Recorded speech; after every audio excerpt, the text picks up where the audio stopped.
Welcome. This is Education 1.5, whereby we continue discussion on the Education Amendment Act. And today we are talking on Section 68B of the Education Amendment Act, which talks about pupils with disabilities within the schools. And to help me unpack this topic today, I've got Paidamo Jimini and Brian Stolle. Welcome to the show. Thank you. Thank you for having us. Maybe to start with, what sort of infrastructure is expected to be in school for it to be said is a disability-friendly school? There are various things that come to mind when we talk of infrastructure, but I think the main thing is physical infrastructure, which caters for persons with physical disabilities. For instance, somebody with a physical disability, let's say for instance with mobility challenges, needs a ramp that they can use when they are moving around with a wheelchair. They need toilets that are easily accessible to them, toilets with rails that they can hold on to when they want to use different facilities. So it goes back to the building itself being accessible for somebody with a disability. In addition to that, it's important to understand that disability education and the needs of children with disabilities go beyond just the infrastructure that is available for them. There is need for assistive devices, for example, that will support learners with disabilities in the classroom. For instance, a child who is visually impaired needs that braille slate to be able to write, take down their notes. In addition to that, a child who has physical and mobility challenges requires a wheelchair. So these assistive devices must also be provided for a child with a disability to be able to participate within a school. You are describing a model school. Do we have a model school in Zimbabwe when it comes to issues to do with disabilities? A school that is all-inclusive, no, we don't. Because you find that we are moving away from a situation where we had institutions that catered for specific disabilities. We have schools that used to cater for persons with visual challenges. We had schools that used to cater for those who are deaf and such. So we don't have one that is all-encompassing, that is all-inclusive. No, we don't have such. But what you explained about the physical infrastructure, you've explained about the resources that are needed. Is this not an expensive exercise? Are schools able to meet these demands? It's definitely an expensive exercise, but when we look at the concept of inclusion and the idea that children with disabilities must be able to learn alongside children without disabilities, it's important for us as a country to make the effort towards inclusion and provide these necessary resources. What must be done is for government from the central level to be able to provide for these resources, as opposed to giving the burden to schools, because where are schools supposed to find the funds to do that? In the end, we might end up charging parents to promote inclusion in our schools, and yet there must be a sense of ownership by our government for disability inclusion in schools. And also, just to add to what Paida is saying, I think the question is expensive to who? Because if you think about it, if we invest in infrastructure, if we invest in resources that enable persons with disabilities to go to school, that means we are creating a generation of persons with disabilities who can work for themselves, who do not have to depend on social welfare in future. So we are cutting down on expenses in the long run, because if we don't have all this, these kids are going to be in the street begging. They're going to be a bigger expense on the fiscus. So if we do it right the first time, then we're actually cutting down on costs than waiting until they're old and then they're now dependent. So I think it's actually a way of cutting costs. It's cheaper that way. Section 68B, subsection 1 of the Education Amendment Act, speaks about that every registered school should provide infrastructure that is suitable to learners with disabilities. What then happens to schools that do not have learners with disabilities? Are they obliged to provide these as well? Well, if we look at the way the clause is structured, it talks about subject to the availability of resources, as you've mentioned. So it's a clawback clause. They can simply say, we do not have the funds. And because the clause does not give obligation per se, because it allows them a way out on account of the lack of resources, that proves to be a challenge in the provision of education for children with disabilities. And also, just to add on, one of my favorite quotations says, to prepare and prevent is better than to repair and repent. So what I'm trying to say is, it's better to have the infrastructure before a learner with a disability comes, because you never know when one will come. You know, Zimbabwe is has got a situation where people are always moving. One moment I'm staying in Kwazana, the next I'm staying in Chipinge because of work and all that. So if you're saying that if they're saying that we'll only provide when we have a child with a disability, what if they come today? What if they come in the third term? What are we going to do? So it's better to have the infrastructure. It's better to have something and not need it than need something and not have it. It's better to just have an infrastructure that is all inclusive. But my issue here, Brian and Paida, is the issue of resources. If you go on to read this subsection 2 itself, it entails that the sector should monitor that the schools do provide these necessary resources and the infrastructure. But do we have even the resources to make sure that the sector monitors this? I think it's a question of prioritization by the Ministry of Primary and Secondary Education. If we are serious about disability education, then we must make funds available. Because when we discuss inclusion, yes, we are talking, in this context, we're talking about inclusion in education. But if we look at our sustainable development goals, for example, inclusion is a broader element in the achievement of the sustainable development goals. And there must be commitment by our government, by our ministry, to provide for inclusion in our schools. Because without that, then we're not going to be able to achieve our sustainable development goals. Brian, maybe coming to you. Are there any international statutes that come in to support this clause within the Education Amendment Act? I think the basic one is the United Nations Declaration on Human Rights, the United Nations Declaration on Human Rights. Because education is a basic right, just like water. We know that providing the city of Harare with water is very expensive, but we do it because it's a human right. So if we take education as a human rights issue, you will find that whether we have the resources or not, we need to make sure that we provide inclusive education. We also have the United Nations Conventions on the Rights of Persons with Disabilities. It also speaks about this. It speaks to universal design in terms of the way we govern everything, education included. So we need to make sure that our education system is universally accessible to anyone.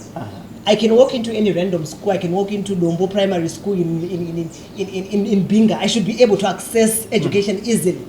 I can walk into any school. So it's a matter of making sure that we look at this as a human rights issue. Then we'll be able to provide. Do you want to come in?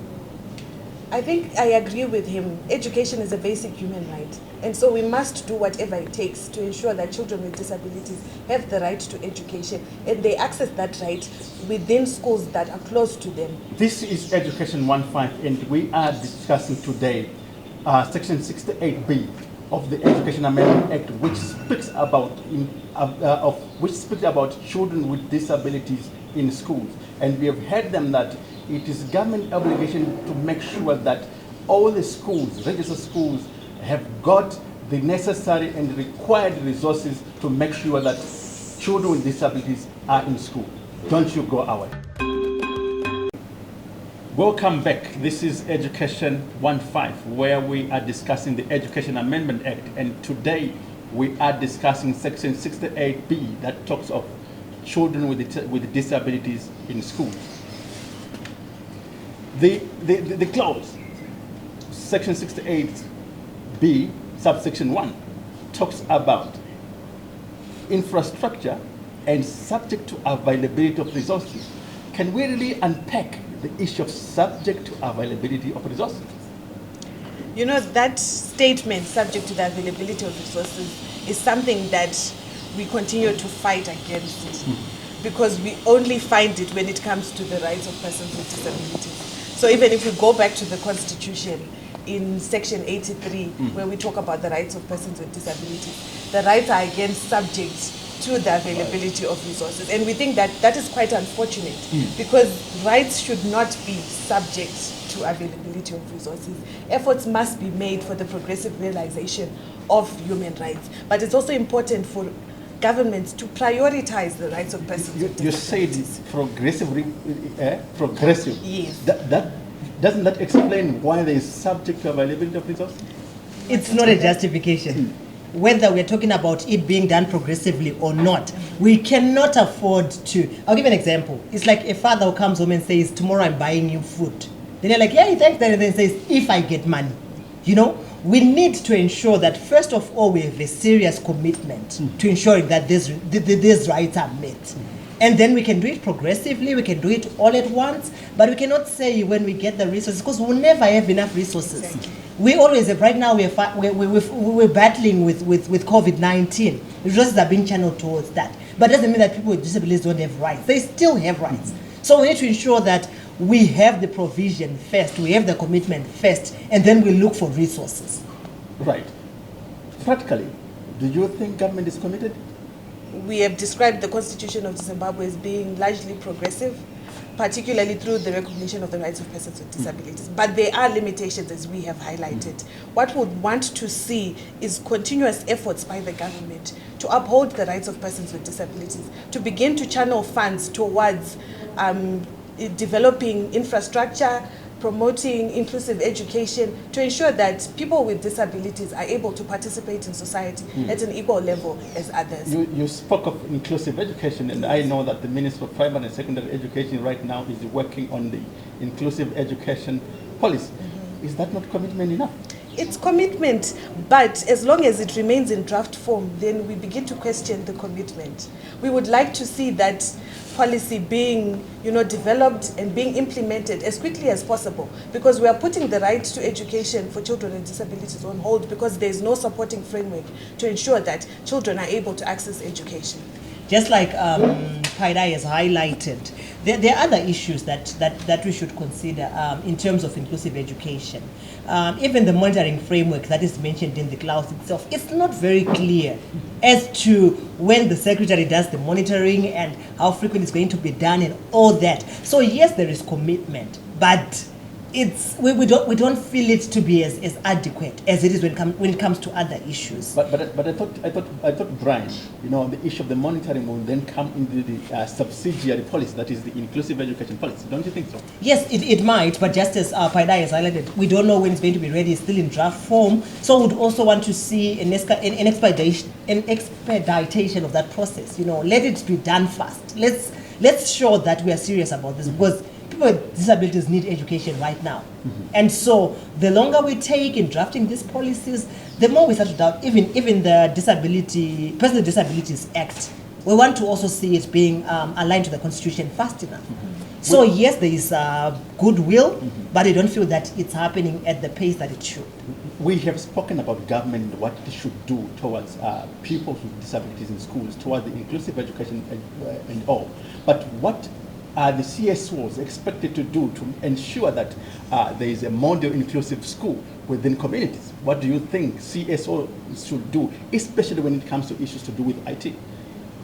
I think for me the starting point would be awareness raising about children with disabilities in communities, because we've seen that a lot of children with disabilities are kept in homes and they are not taken to school because parents, number one, do not understand disability, and number two, because of the stigma associated with disability. So awareness raising is really an important starting point, because we cannot underestimate the role that the parent plays in ensuring access to education.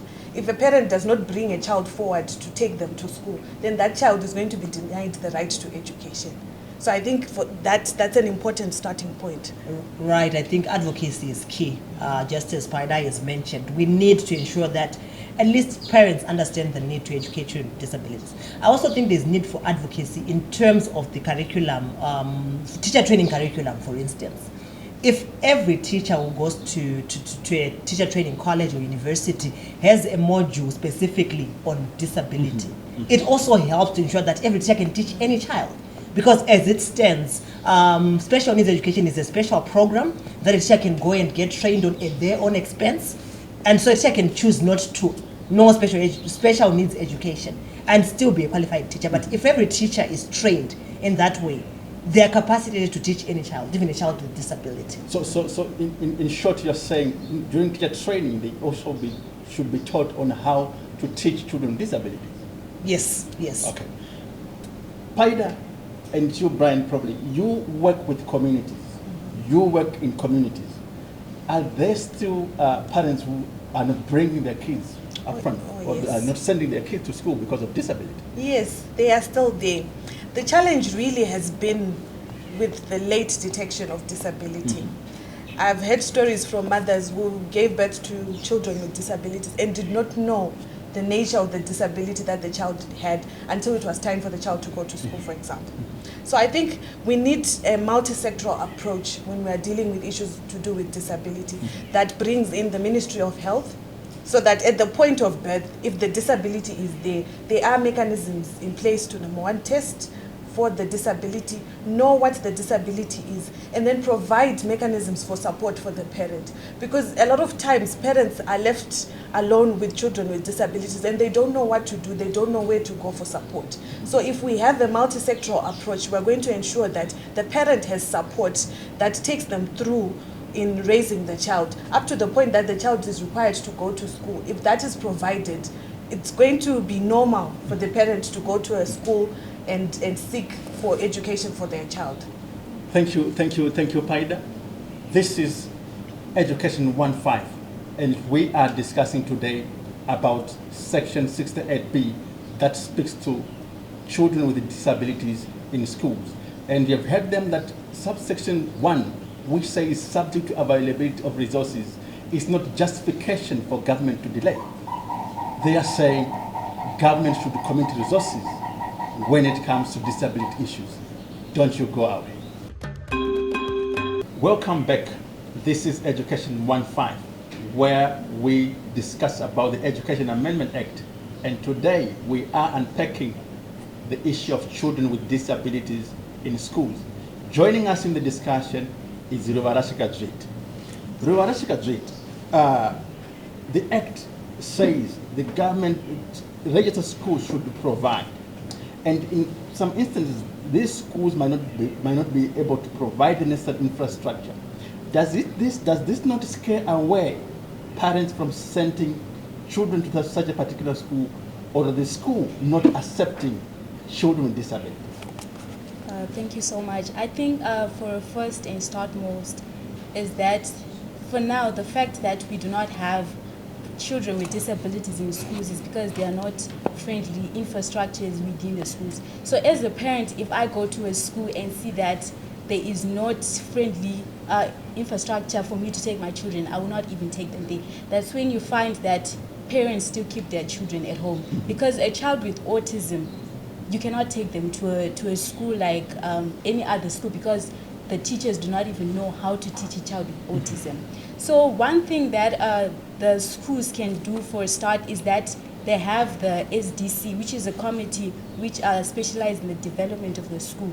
And there is also the government, which also funds for the infrastructure of the schools.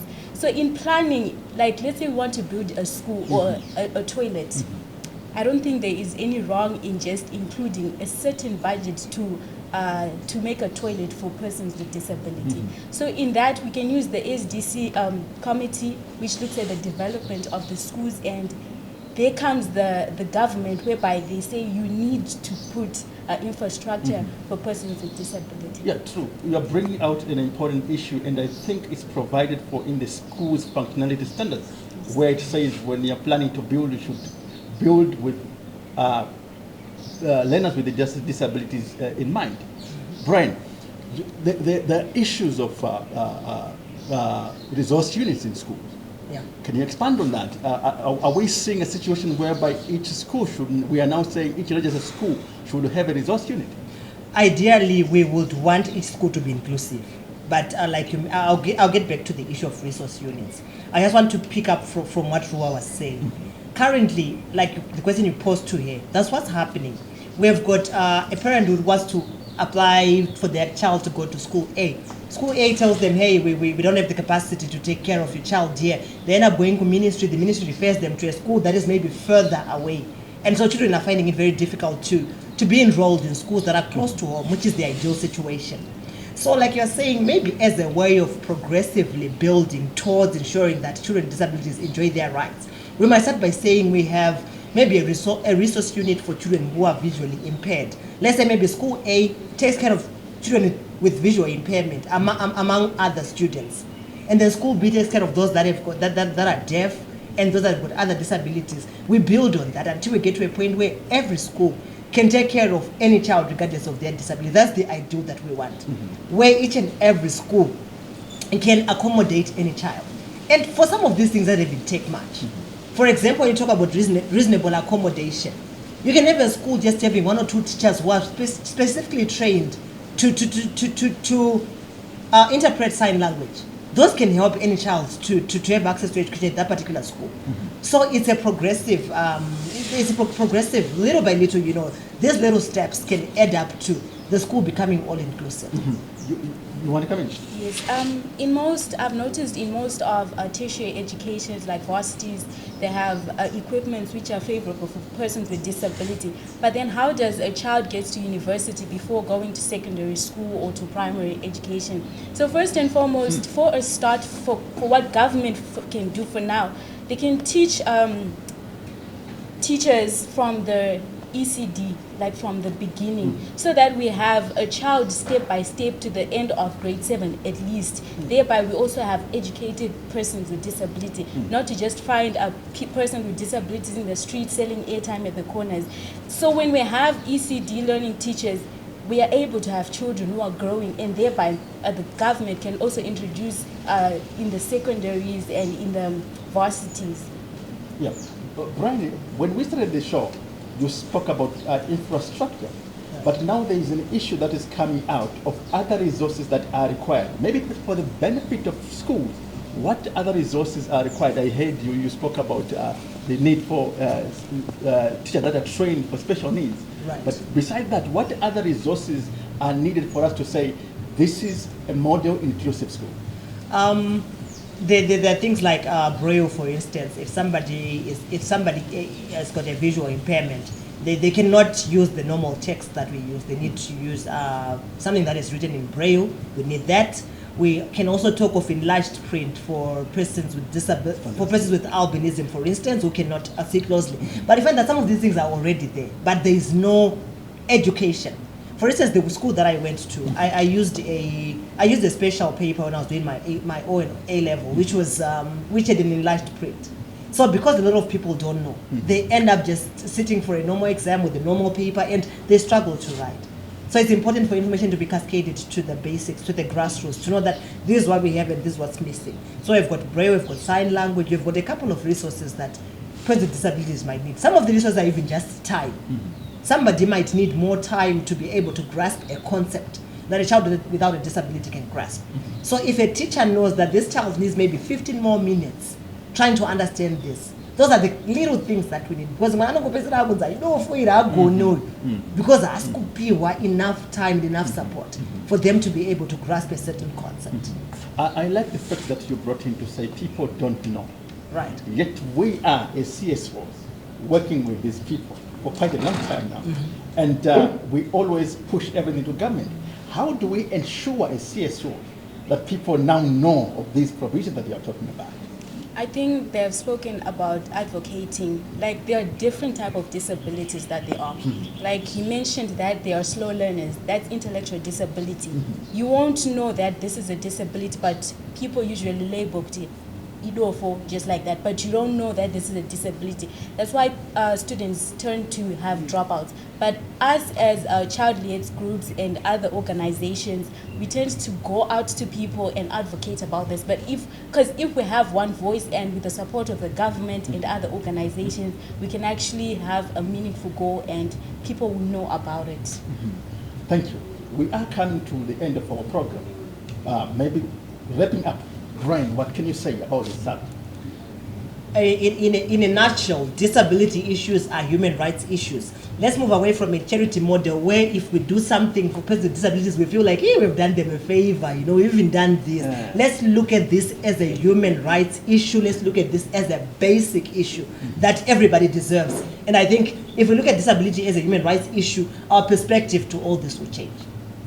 And also, I believe that every child is a child, whether you have disability and whether you're not. So every right that is concerned on children should also be based on a child with disability. So if we are funding for children, let's also not forget children with disabilities. If we are building schools, let's also take into consideration children with disabilities. Thank you, Ruwa. Thank you, Brian. This is Education 1.5, and we were discussing today about Section 68B of the Education Amendment Act that speaks about the issues of learners with disabilities. And they've made it clear to say we need to look at disability as a human rights issue, and there's no compromise. Government should commit resources towards making sure that each and every child, whether with or without disability, should be in school. I thank you.